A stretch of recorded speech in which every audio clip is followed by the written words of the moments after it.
Hello friends, thank you so much for clicking on this video. I really hope that you'll consider subscribing to my channel if you're enjoying the instruction that I'm giving you. So today we're going to be talking all about trills, what they are, how to recognize them, how to practice them, and the progression in the Suzuki repertoire. As you all know, I am a Suzuki teacher, so gotta throw that in there. Alright, so first of all, what is a trill? So a trill is basically going back and forth between two fingers very quickly. Let me demonstrate. That would be a trill. I'm sure you've heard that in pieces before. Now, how do you know that you need to play a trill? The letters TR will be written above the note. I got asked a really good question the other day, are trills and tremolo the same thing? And the answer is no. Trills are done with your left hand, the rapid finger motion that I just demonstrated. And tremolo is done with your right hand. It is a really fast movement of the bow. So this is tremolo. And the marking for tremolo is 3 lines on the stem of the note. I will leave an example of that marking down in the description here below. So tremolo, trills, not the same thing. We're talking about trills here today. So you see TR above a note, okay? Which note are you supposed to trill to? You need to trill to the notes above the note that's written. So for instance, if I had a B written on my music and it said TR above it, trill, then I would trill B to C or B to C sharp depending on the key signature. If you see an accidental such as a sharp, flat, or natural by the TR, that means you need to adjust the trill note. So for example, if it said TR sharp, then I know I need to trill to a C sharp instead of a C natural. And you'll only see that if the trill note is outside of the key signature. Sometimes you may see 2 little kind of grace notes at the end of a trill, and that is called a turn. That just means you play those 2 little notes right before the next note after the trill. So, trills are a lifting up motion. We need to be concentrating on lifting up the finger rather than pressing it down. If we're pressing it down, we're much more likely to squeeze. Additionally, if you're finding that you can't trill fast enough, you are squeezing. Really good way to check for this is first look at your thumb. If it's white like that, you know you're squeezing. And second, you can wiggle your thumb like that while you're playing. Really good way to check for squeezing. So how do we practice trills? I'm going to give you an exercise. This exercise is very, very similar to my vibrato exercise. If you haven't seen that video, I will definitely leave it linked down here below. It goes over everything you need to know about learning vibrato for the very first time. Basically, what I'm going to do is I'm going to put my metronome on at 50. I'm going to start by playing quarter notes. So 2 notes per bow. Then I will play 1/8 notes, so 4 notes per bow. Then I will play triplets, so 6 notes per bow.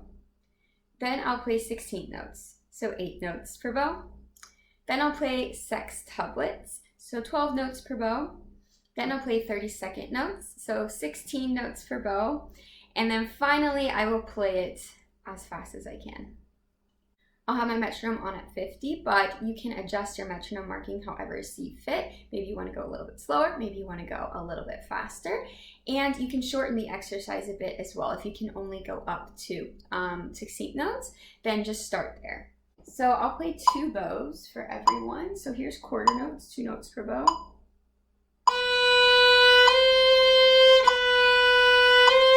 Here's 1/8 notes, 4 notes per bow.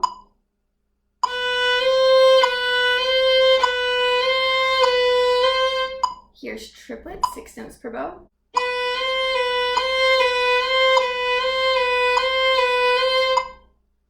Here's 16th notes, 8 notes per bow.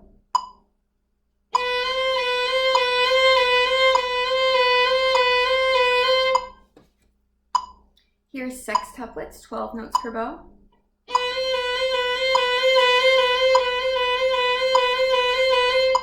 Here's 32nd notes, 16 notes per bow.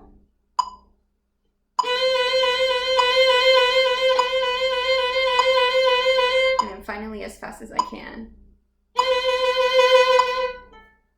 So again, if you're having trouble getting your trill faster, you are squeezing, so make sure you check that.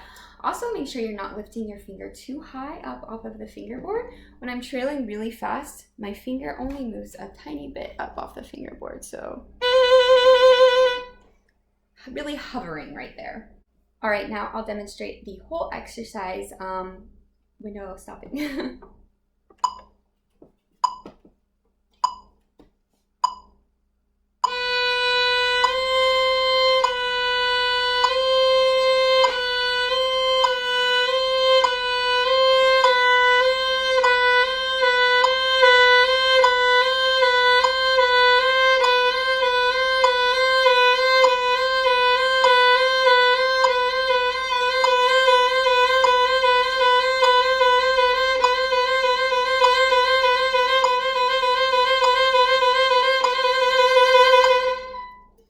So it should sound something like that.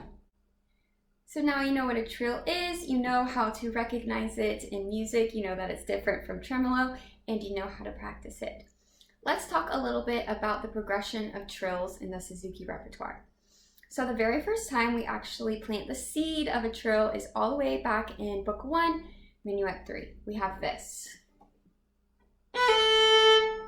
There the student is really learning to pick up their finger quickly. The next instance of a trill-like figure happens in Waltz in Book 2. We have the grace notes. So again, rapid picking up of the fingers. That one's a little bit more challenging because we're not dealing with an open string. We're doing 2-fingered notes. Next, we have Gavotte from Mignon. We actually have a written out trill here. After that, the next piece in Book 2, Louis Gavotte, we actually have a TR written for the very first time. We do have the trill written out there in the book as well, but highly recommend listening to see how many turns that we need to do. And then finally in the Boccherini Minuet, the last piece in Book 2, we have TR plus a turn. To top it off, it's a 3rd and 4th finger trill, which is definitely the most difficult. You can practice that exercise I gave you on all finger combinations. So that is all you need to know about trills. If you have any questions, please leave a comment below and I will be sure to get back to you. Thank you so much for watching.